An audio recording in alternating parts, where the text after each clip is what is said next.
사도신경으로 신앙 고백 드림으로 새벽 예배 시작합니다.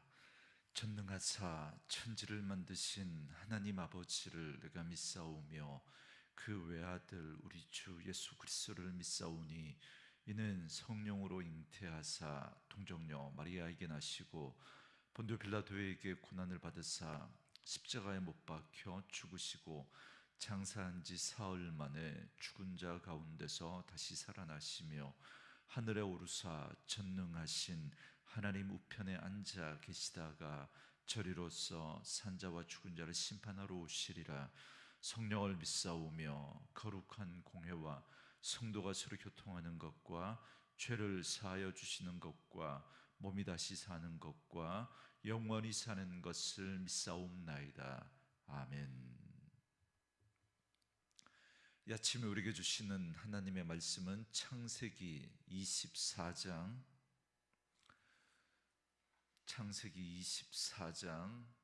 50절에서 67절 말씀까지. 창세기 24장 50절에서 67절. 창세기 24장 50절에서 67절까지 말씀 찾으셨으면 한 목소리로 같이 읽습니다. 라반과 부두엘이 대답하여 이르되 이 일이 여호와께로 말미암았으니 우리는 가부를 말할 수 없노라.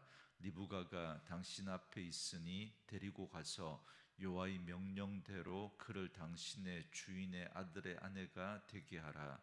아브라함의 종이 그들의 말을 듣고 땅에 엎드려 여호와께 절하고 은금 패물과 의복을 꺼내어 리브가에게 주고 그의 오라버니와 어머니에게도 보물을 주니라. 이에 그들 곧 종과 동행자들이 먹고 마시고 유숙하고 아침에 일어나서 그가 이르되 나를 보내어 내 주인에게로 돌아가게 하소서. 리브가의 오라버니와 그의 어머니가 이르되 이 아이로 하여금 며칠 또는 열흘을 우리와 함께 머물게 하라. 그 후에 그가 갈 것이니라. 그 사람이 그들에게 이르되 나를 만류하지 마소서. 여호와께서 내게 형통한 길을 주셨으니 나를 보내어 내 주인에게로 돌아가게 하소서. 그들이 이르되 우리가 소녀를 불러 그에게 물으리라 하고 리브가를 불러 그에게 이르되 네가 이 사람과 함께 가려느냐? 그가 대답하되 가겠나이다. 그들이 그 누이 리브가와 그의 유모와 아브라함의 종과 그 동행자들을 보내며 리브가에게 축복하여 이르되 우리 누이여 너는 천만인의 어머니가 될지어다. 네 씨로 그 원수의 성문을 얻게 할지어다. 리브가가 일어나 여자 종들과 함께 낙타를 타고 그 사람을 따라가니 그 종이 리브가를 데리고 가니라. 그때 이삭이 부엘라 헤로이에서 왔으니 그가 네게부 지역에 거주하였음이라. 이삭이 저물 때 들에 나가 묵상하다가 눈을 들어 보매 낙타들이 오는지라. 리브가가 눈을 들어 이삭을 바라보고 낙타에서 내려 종에게 말하되 들에서 배회하다가 우리에게로 마주오는 자가 누구냐? 종이 이르되 이는 내 주인이니이다. 리브가가 너울을 가지고 자기의 얼굴을 가리더라. 종이 그 행한 일을 다 이삭에게 아뢰매 이삭이 리브가를 인도하여 그의 어머니 사라의 장막으로 드리고 그를 맞이하여 아내로 삼고 사랑하였으니 이삭이 그의 어머니를 장례한 후에 위로를 얻었더라. 아멘.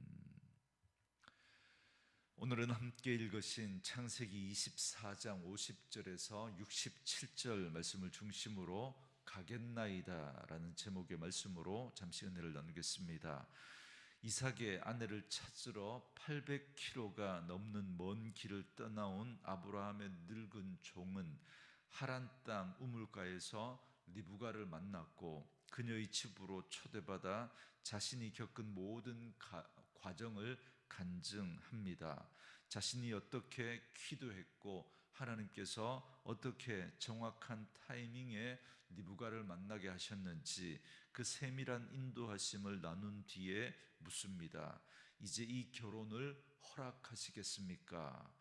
오늘 우리가 읽은 본문은 이 질문에 대한 리브가 가족의 대답과 마침내 이삭과 리브가가 부부의 연을 맺게 되는 영광스러운 과정을 보여줍니다.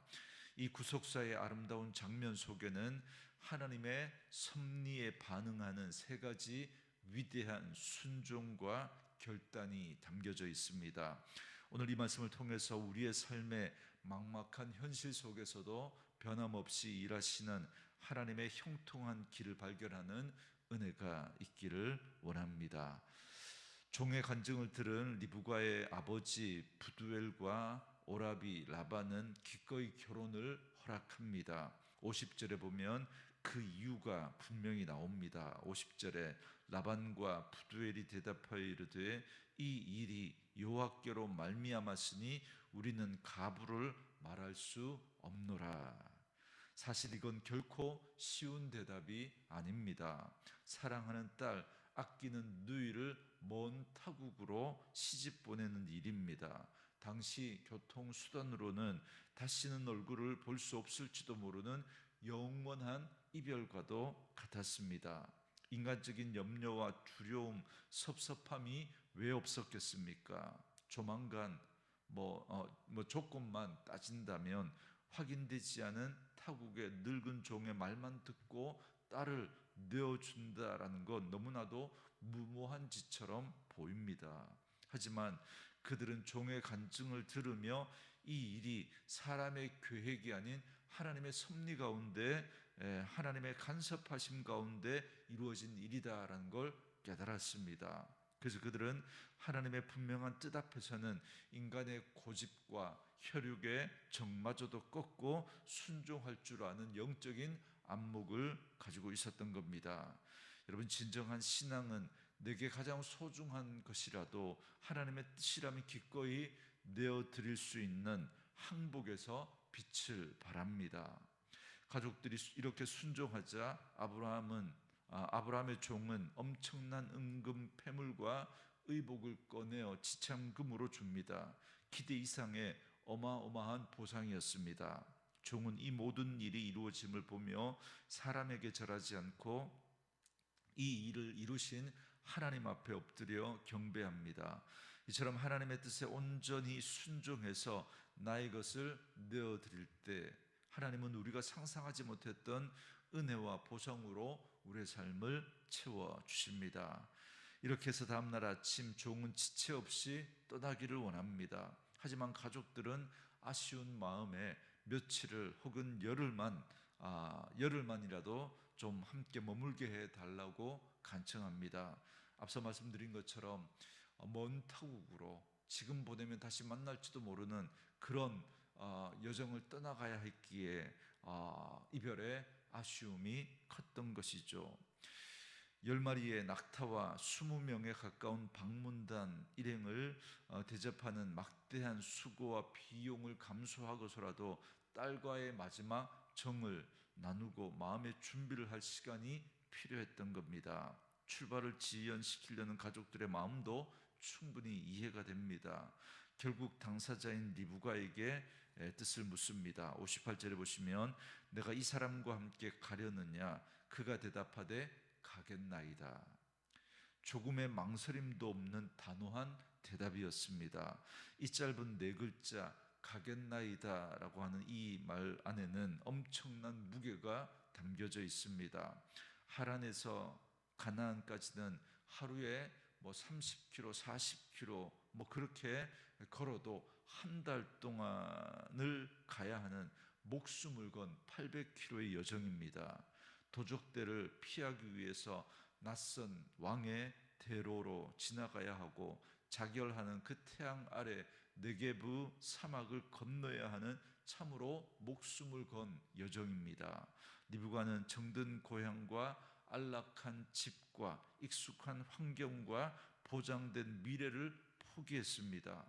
과거 아브라함이 너의 고향 친척 아비의 집을 떠나라라고 하는 그 부르심에 순종했던 것처럼 리브가 역시 오직 종이 들려준 하나님의 약속 그 하나만 붙들고 미지의 땅으로 자신을 던진 겁니다. 그렇기 때문에 이건 단순한 결혼 승낙이 아니라 위대한 투신, 그러니까 하나님에게 자신을 던져드리는 일이었습니다. 이 순종의 결과가 무엇입니까? 떠나는 그녀를 향해서 가족들은 우리 누이여 너는 천만이 내 어머니가 될지어다 라고 60절에 축복합니다. 만약 리브가가 주저하며 머뭇거렸다면 그녀는 하란 땅에 이름 없는 여인으로 살다가 잊혀지고 말았을 겁니다. 하지만 말씀을 믿고 단호히 결단했을 때 그녀는 수많은 후손을 낳고 마침내 예수 그리스도의 계보를 잇는 구속사의 통로가 되는 영광을 누리게 되었습니다. 그리고 마침내 한 달이 넘는 고된 광야의 여정을 거쳐서 리브가의 일행은 가나안 네게부 접경 지역에 도착합니다. 그때 마침 들판을 마주 걸어오는 한 남자가 있었습니다. 63절에 이삭이 저물 때 들에 나가 묵상하다가 리브가를 맞이했다 이렇게 기록하고 있습니다. 당시 아버지 아브라함은 정착과 안정을 상징하는 헤브론에 머물고 있었습니다. 하지만 이삭은 황량한 개척지인 부엘라 헤로이의 들판으로 나아가 하나님과 독대하며 기도하고 있었습니다. 광야 800km를 걸어온 모험의 여인 리브가와 들판에서 하나님을 묵상하던 영성의 사람 이삭과의 만남, 이 절묘한 타이밍과 장소는 결코 우연이 아닙니다. 험산 줄령을 넘어 당신의 약속을 믿고 길을 떠난 자를 정확한 시간에 정확한 장소로 인도하신 하나님의 완벽한 섭리였습니다. 65절에 보면 리브가는 남편 될 사람임을 알아보고 노을로 자기 얼굴을 가립니다. 이삭 역시 리브가의 화려한 외모나 스펙을 따지지 않았습니다. 이런저런 조건만 따지는 오늘날의 이런 우리들의 모습과는 너무나 다릅니다. 이삭은 오직 종이 전해준 하나님의 인도하심에 대한 보고를 듣고 철저히 하나님의 뜻 안에서 예비된 여인임을 확신하며 순종함으로 아내로 맞이합니다. 그리고 67절은 이 만남의 결론을 장식합니다. 이삭이 리브가를 인도하여 그의 어머니 사라의 장목으로 드리고 그를 맞이하여 아내로 삼고 사랑하였으니 이삭이 그의 어머니를 장례한 후에 위로를 얻었더라.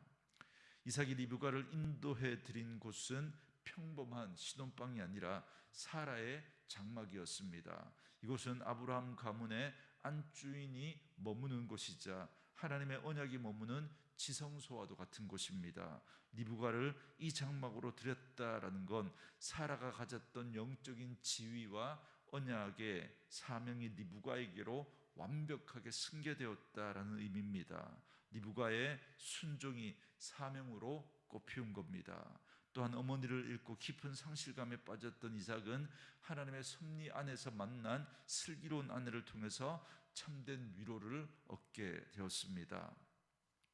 오늘 우리는 한 가정의 탄생을 넘어 하나님의 섭리가 인간의 순종을 통해서 어떻게 역사 속에 구체화되는지 똑똑히 보았습니다.